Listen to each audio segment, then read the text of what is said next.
Two women from my neighborhood stopped me on my way home, and what started as a simple conversation turned into the night that changed everything. The evening had the kind of stillness that makes every small sound feel amplified. My footsteps echoed softly against the quiet street as I made my way home, the faint glow of street lamps casting long shadows on the pavement. The air carried a hint of warmth left over from the day, yet a coolness drifted in, brushing against my skin with the promise of night. It was the sort of walk where you expect nothing more than silence and solitude. But just as I turned the corner, I heard a voice call out, gentle, familiar. "Heading home already?" I slowed, glancing up to see them standing a few steps ahead. Two women I had known only in passing, neighbors whose presence was always felt but never truly explored. They were friends, close enough that you often saw them together, sharing quiet conversations on porches, laughing softly at the corner cafe, moving through the neighborhood with an ease that spoke of long companionship.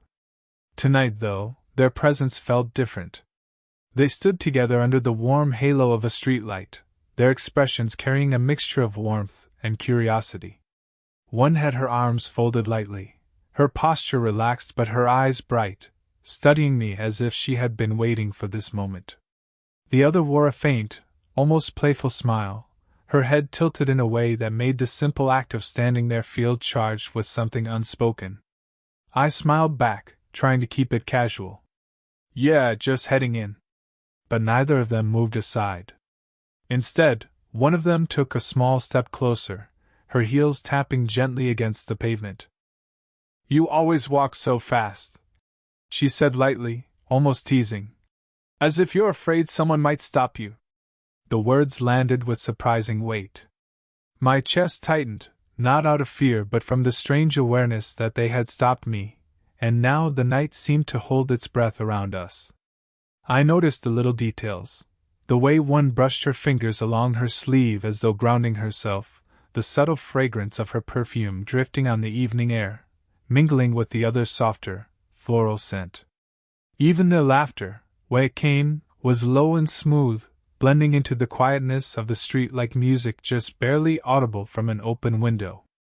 "Maybe we just wanted to see if you'd slow down," the second woman added, her voice steady yet gentle. Her eyes lingered on mine longer than felt ordinary, and in that glance was something that made me pause, something that carried more than just neighborly politeness. For a moment, I didn't know what to say. The street around us, empty and still, seemed to fade away until there was only the three of us standing there, the weight of the night pressing in close. Their presence felt both familiar and suddenly, inexplicably new. And though I could have continued on my way, I didn't. Something in the way they stood there, open, quietly insistent, told me this was no ordinary stop. For a moment, silence lingered between us, carried only by the soft hum of the street lamp overhead. I half expected them to smile politely and let me pass, the way neighbors often do, a brief exchange, nothing more. But instead, one of them shifted her weight, her expression thoughtful, almost mischievous. "You know," she said, her voice calm but deliberate, "it's far too early to head home. Why don't you come with us instead? Just for a little while." The suggestion caught me off guard. I glanced between them, uncertain whether they were serious. Their eyes held mine steadily, though, and in that gaze was something inviting, something that left me unable to simply laugh it off. The other woman smiled softer, her tone more coaxing. "We were just about to make tea, or maybe open a bottle of wine. You should join us. It's not often we catch you out here with no excuses to run away." Her words carried a playful lilt, but beneath it I sensed something more. A kind of curiosity. A desire to close the small distance that had always existed between us. I hesitated, my hands slipping into my pockets, trying to buy myself time. "I wouldn't want to intrude." One of them stepped closer then, closing that space with a lightness that felt almost deliberate. The faintest brush of her hand against my sleeve was enough to stop my thoughts mid-sentence. "You wouldn't be intruding," she said firmly, but with warmth. "We're inviting you." The touch was fleeting, but it left a trace, not just on my arm, but somewhere deeper, stirring the quiet inside me. The other tilted her head, her eyes glimmering with something unreadable, perhaps amusement at my hesitation. Besides, she added, you'll just be sitting alone at home anyway. Better to spend an hour with company. Her words landed with disarming simplicity. And maybe she was right. The night ahead had nothing waiting for me but silence, the kind of silence that swallows you whole. Yet here, in front of me, stood two women who seemed to hold the night differently, not as emptiness, but as possibility. The cool air brushed lightly against my neck, and I realized just how warm their presence felt in contrast. Their perfumes lingered in the air, blending in a way that was difficult to separate, like the overlap of two distinct but complementary notes. One floral, soft and steady, the other sharper, more daring. I exhaled slowly, the decision slipping from hesitation into inevitability. All right, I murmured, more to myself than to them. Their smiles widened, not triumphant but almost relieved, as though they'd been waiting for me to say it. One gestured with a graceful tilt of her head. Good. Come on then. And just like that, I was walking not toward home, but alongside them, drawn by a sense of quiet anticipation I couldn't quite explain. The night, which only minutes ago had felt so ordinary, suddenly carried the weight of something unknown, something just beginning. Crossing the short walk to their house, I felt the shift immediately. Outside, the night had been wide and open, filled with cool air and silence. But the moment we reached their porch, there was an intimacy I couldn't ignore. The soft creak of the wooden steps, the glow of a single lamp by the door, the way their shoulders brushed lightly against mine as we stood close together, all of it drew me inward before I even crossed the threshold.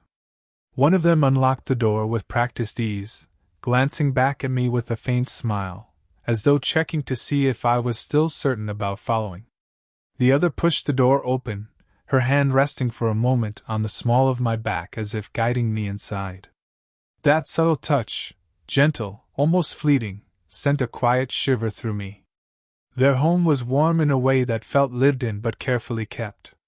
The air carried a blend of candle wax, faint perfume, and something faintly sweet, maybe vanilla, maybe wine lingering from an earlier evening. The living room opened before me, softly lit by a lamp in the corner, its light pooling across a stack of books, a vase of fresh flowers, and a pair of wine glasses already set on the coffee table, as if they'd been expecting company all along. "Make yourself comfortable," one of them said, slipping off her shoes with an ease that made the space feel suddenly more intimate. She gestured toward the couch, wide, with cushions that looked too soft to resist.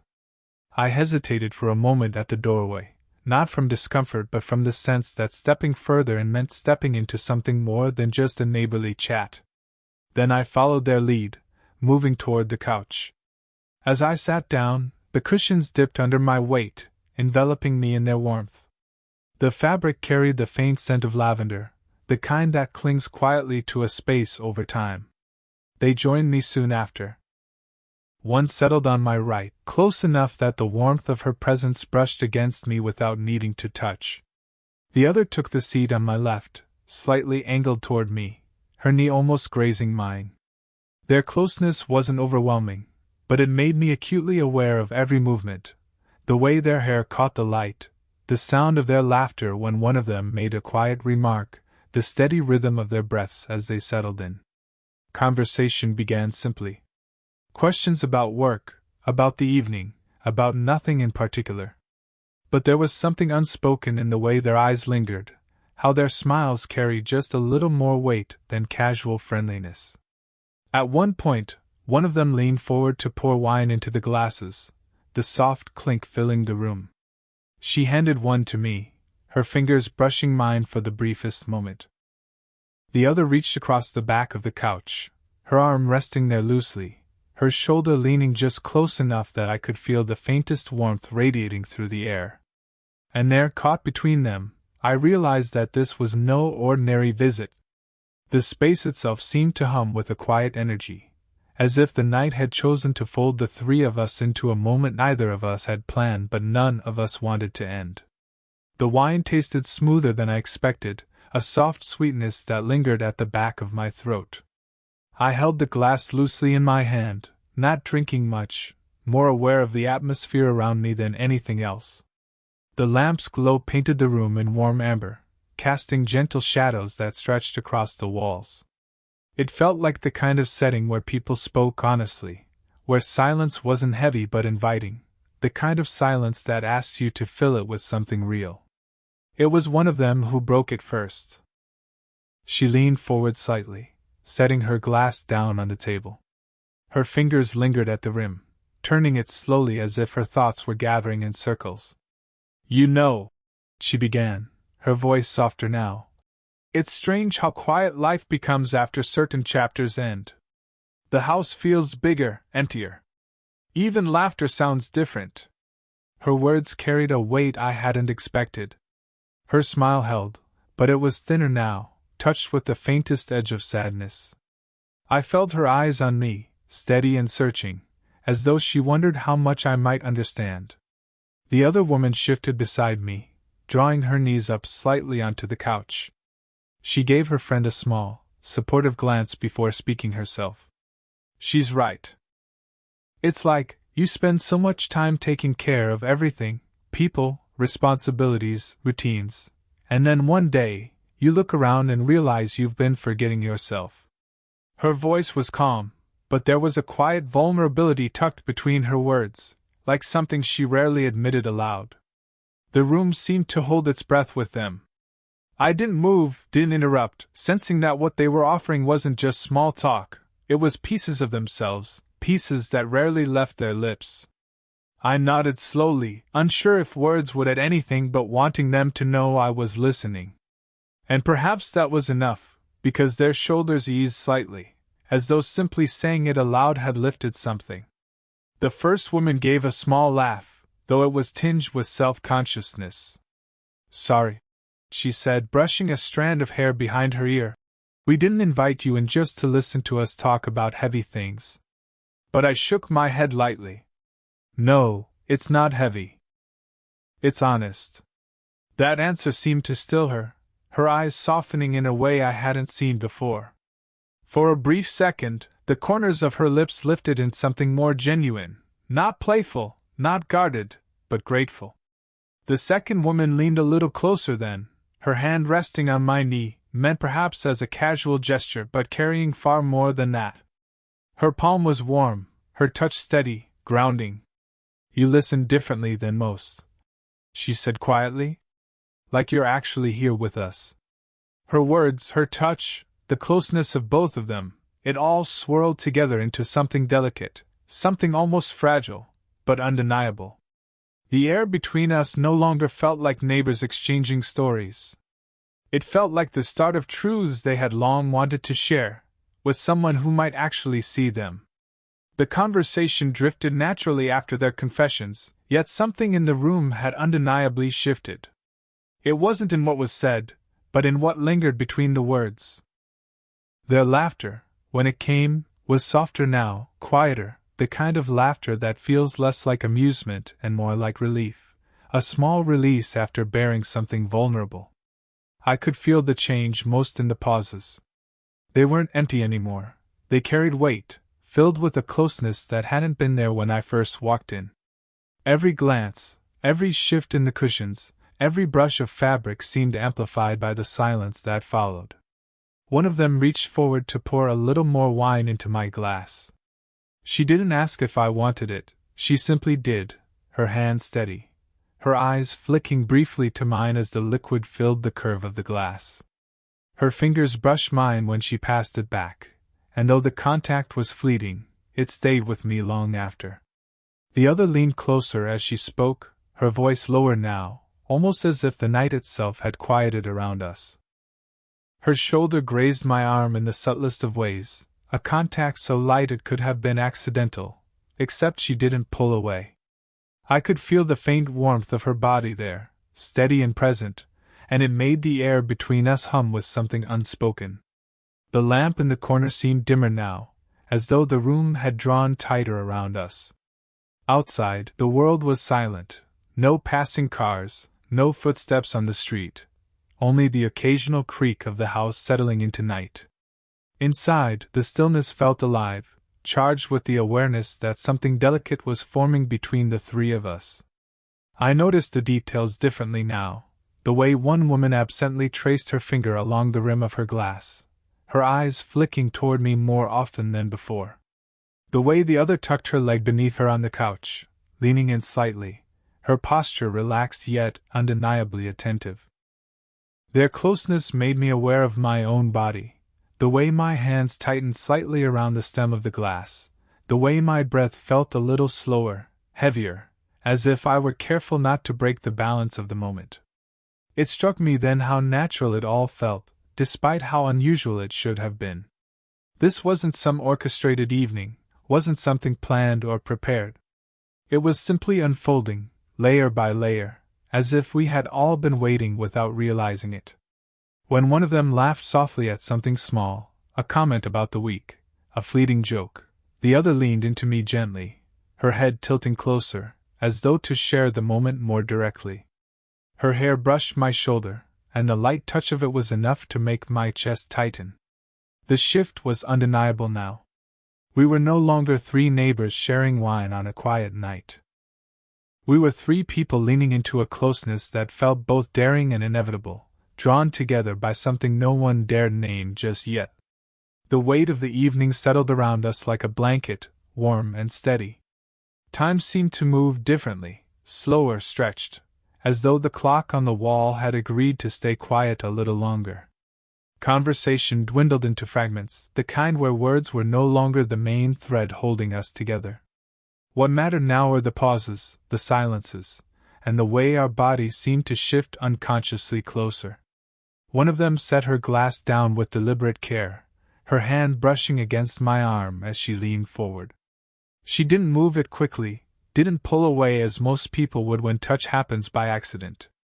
Instead, her palm rested there lightly, warm against the fabric of my sleeve, her thumb tracing an absent, almost invisible line as if testing what it felt like to remain. I froze, not from discomfort, but from the surge of awareness it brought. My breath caught in my chest. Every thought I had dissolved into the simple reality of her touch. The other woman noticed. She had been watching quietly, her chin resting in her hand as though studying both of us. When her eyes met mine, there was no teasing, no pretense of casualness. Only a quiet understanding. She shifted closer too, her knee brushing gently against my leg and staying there, the contact soft but unmistakable. Between the two of them, I felt enclosed, not trapped, but surrounded, as though the room itself had tightened to hold just us three. Their presence pressed in with a warmth that wasn't overwhelming but steady, like the slow rise of a tide. "See?" the first whispered, her voice low, almost conspiratorial. "You're still here. You didn't run." The words carried no accusation, only a softness, a kind of wonder. I exhaled slowly, my voice quieter than I intended. "I don't want to." Her lips curved into the faintest smile, her hand tightening just slightly on my arm as though sealing the moment. The other leaned in then, her shoulder brushing fully against mine, her laughter barely above a breath. "Good," she murmured, almost to herself. The air felt heavier now, rich with something fragile but undeniable. The ordinary boundaries of neighborly closeness had faded, and what remained was a simple, shared truth: none of us wanted to move away. I became hyper-aware of the little things, the faint rhythm of her thumb still moving against my sleeve, the way the other's perfume lingered so close I could almost taste it, the steady hum of their breaths weaving together with mine in the quiet room. It wasn't dramatic. There were no sudden gestures, no declarations. Only the slow, natural crossing of lines that felt less like breaking rules and more like finally acknowledging something that had been waiting quietly between us all along. For the first time that night, I let myself lean back, allowing the weight of their closeness to settle around me. And in that stillness I realized This wasn't an accident, nor a mistake. It was an unspoken choice, shared among us, unfolding gently in the dim glow of the lamp. The silence that followed felt different than before. It wasn't hesitant or uncertain anymore. It was calm, filled with the quiet assurance that none of us needed to say anything to explain why we were sitting the way we were. Their closeness no longer felt like chance. It felt chosen. One of them shifted first, setting her glass aside completely. She leaned back against the cushions and let her arms slip lightly across the back of the couch, resting just behind my shoulders. The movement was unhurried, natural, as though she'd been waiting all night for the right moment. The faint brush of her sleeve against my neck carried more weight than any words could. The other woman, sitting just as near, let out a soft laugh, not out of amusement, but out of recognition, as if she understood perfectly what was happening and had no desire to interrupt it. She leaned in too, her hand grazing my forearm before settling there gently, her touch grounding, steady. Between the two of them, I felt cocooned, surrounded not by tension anymore, but by a warmth I hadn't known I needed. We spoke less and less. The conversation faded into murmurs, small, almost irrelevant things that made us laugh quietly or nod in agreement. The weight of the night was no longer in the words but in the closeness, in the comfort of knowing that none of us wanted to pull away. At one point, the woman at my side let her head rest lightly against my shoulder. The gesture was simple, but it carried with it a tenderness that struck deeper than anything else that night. Her hair brushed softly against my jawline, and I could feel the faint rhythm of her breathing against me. It wasn't grand or dramatic, it was real, unguarded, and profoundly human. The other, watching from the other side, smiled faintly at the sight. Without hesitation, she shifted as well, her hands slipping gently over mine, fingers brushing against my knuckles until they rested there, laced just enough to let me know she wanted to stay connected too. In that moment, I realized it wasn't about choosing between them, or about lines crossed or roles broken.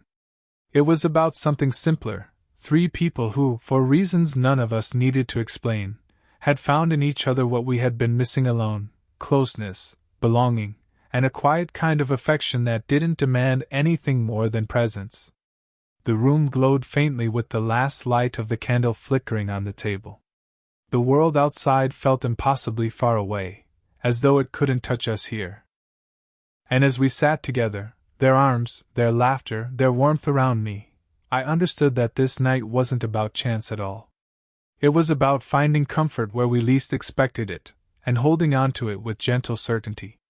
Not as neighbors anymore, but as something far more rare, companions bound by a moment that would stay with us, quietly, long after the night ended.